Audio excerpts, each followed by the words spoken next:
Hello learners. आज हम लोग एग्ज़ाम में हमेशा आने वाले सबसे इम्पॉर्टेंट टॉपिक को कवर करने वाले हैं, जो कि है बिहार बजट। बीपीएससी अपने सारे एग्ज़ाम्स में बिहार बजट से कुछ ना कुछ क्वेश्चन ज़रूर डालता है।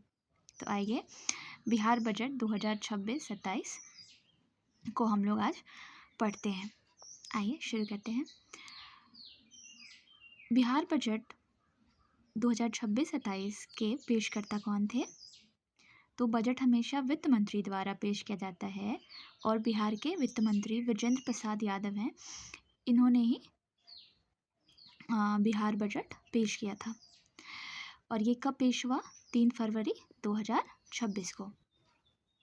आगे है वित्तीय वर्ष 2026-27 के लिए बजट का आकार कितना रखा गया है? तो बजट का आकार है 3,47,589.76 करोड़ रुपए। ठीक है, ये आंकड़ा बहुत बड़ा है, तो हम याद रखने के लिए एक ट्रिक अपना सकते हैं। तो ध्यान से देखिए, यहाँ पर 3 है, यहाँ 4 है। ठीक, फिर एक अंक को अगर हम ढक दें तो उसके बाद 5 आता है। तो 3, 4, उसके बाद एक अंक छोड़कर 5। फिर उसी तरह से 2 अंक जिसको हमने छोड़ा था उसे अगर ले लें, उसमें 7, 8 और 9 आता है। तो इस तरह से हम याद कर सकते हैं कि 3, 4, 5 और उसके बाद बीच से 7, 8, 9, ये हमारे बजट का कुल मान है। इससे हम आसानी से याद रख सकते हैं कि 3, 4, 5 और बीच में से 7, 8, 9। आपको आई गेस याद हो गया होगा। इसे 2-3 बार अगर आप देखेंगे तो आपको याद हो जाएगा। आगे चलते हैं कि बजट में मुख्य फोकस किस पर रखा गया है।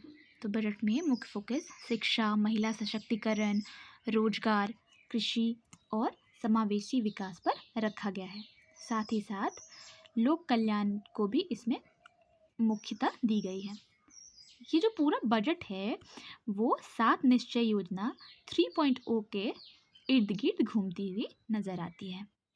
7 निश्चय योजना 3.0 को मैंने अपने पिछले वीडियो में बहुत अच्छे से बताया है, आप उसे जाकर ज़रूर पढ़िएगा। और उसे मैंने लास्ट में एक ट्रिक के ज़रिए 7 योजनाओं को याद भी करवाया है, तो पूरा उसे देखिएगा तो आपको ज़्यादा जल्दी से याद हो जाएगा। आगे चलते हैं कि इस बजट का विजन क्या रखा गया है। तो इस बजट का विजन है ज्ञान, ईमान, विज्ञान, अरमान व सम्मान। बहुत ही सुंदर बात विजन के तौर पे बिहार बजट में रखी गई है। चलिए आगे चलते हैं कि वर्ष 2025-26 में बिहार में आर्थिक वृद्धि का अनुमान कितना रखा गया है। यहाँ पर ये वर्ष याद रखिएगा कि ये 25-26 के बारे में बताया गया है। तो ये बजट अनुमान कितना है? 14.9%। ये 2025-26 के हिसाब से है। ठीक है, कितना है? 14.9%। आगे बढ़ते हैं कि बिहार बजट की थीम क्या है। यह अक्सर एग्जाम में पूछी जाती है। तो इसकी थीम है संपन्न बिहार, समृद्ध बिहार। क्या है? संपन्न बिहार, समृद्ध बिहार। आगे चलते हैं। 7 निश्चय 3.0 जिसकी जो समय अवधि है 2025 से 2030 है, के तहत विभिन्न विभागों के अंतर्गत कुल 14,800 करोड़ रुपए का आवंटन का प्रावधान किया गया है। इसे हम कैसे याद रख सकते हैं कि निश्चय कितने हैं? 7 और 7 दूनी 14। ठीक है, 7 इसके दुगने को हमारे दुगना आंकड़ा है, तो 7 दूनी 14 और 7 के बाद कौन सा आंकड़ा आता है? 8। 7 के बाद क्या आता है? 8 और 2 शून्य हम लगा दें तो 7 निश्चय 3.0 के लिए बना हुआ आंकड़ा हम याद कर लेंगे। क्या है? 7 का दुगना 14, उसके बाद 7 के बाद आता है 8 और 2 शून्य। आई गेस आपको अभी तक याद हो गया होगा। आप अगर 1-2 बार और देख लेंगे तो आपको पूरी तरह से याद हो जाएगा। आगे चलते हैं।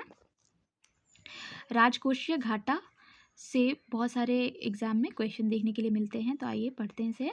तो राजकोषीय घाटा कितना है 2026-27 वित्त वर्ष के लिए? 2.99%। अनुमानित है ये आंकड़ा। राजकोषीय घाटा बिहार का कितना है 2026-27 के लिए 2.99%। आगे चलते हैं कि बिहार का राजस्व अधिशेष या राजस्व बचत कितना है 2026-27 वित्त वर्ष के लिए, तो यह जीएसडीपी का 0.09% है। बिहार का राजस्व बचत या राजस्व अधिशेष कितना है 2026-27 वित्त वर्ष के लिए, तो जीएसडीपी का 0.09%। ठीक है, आगे चलते हैं। अब है बजट 2026-27 में विभाग को आवंटित राशि। तो अलग अलग विभाग को अलग अलग राशि आवंटित की जाती है, जिसमें सबसे बड़ा हिस्सा जो है इस बार शिक्षा को दिया गया है। ठीक है, बिहार पर शिक्षा के क्षेत्र में बहुत ज़्यादा काम हो रहा है, इसीलिए शिक्षा पर ज़्यादा बजट का आवंटन किया गया है।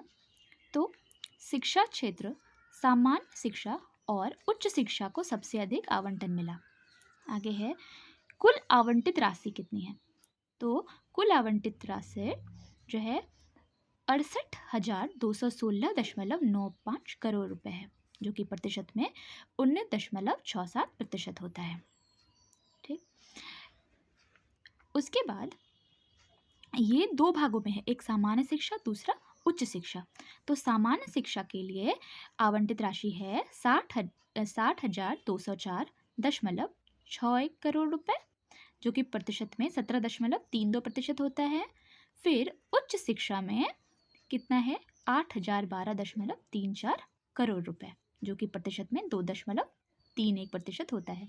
अगर हम इन दोनों को जोड़ दें तो कुल आवंटित राशि हमें प्राप्त हो जाती है। ठीक है,